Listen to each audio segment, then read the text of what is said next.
This is the Lone Crater YouTube. We hope this video helps. You begin by confirming basics, then act. Check iOS and update if available, because system fixes often solve hotspot faults. Once done, make sure cellular data is turned on and your carrier plan includes tethering. This is why the hotspot can be blocked even when the switch is green. Next, open Settings, go to Personal Hotspot and toggle it on. Create a strong Wi-Fi password. These steps initiate the connection layer so devices can see and request access.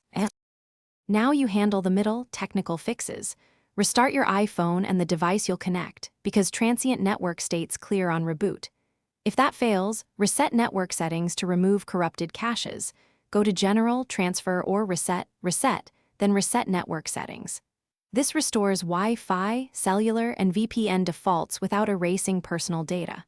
After that, check for carrier settings updates and install them. Incorrect APN or carrier profiles often block tethering, so updating corrects those handshake issues and restores hotspot functionality. Finish by testing and securing the connection. Connect a single device to the hotspot and confirm it accesses the internet, because that isolates problems. If Wi-Fi tethering still fails, switch to USB or Bluetooth tethering. These alternates bypass wireless stack issues.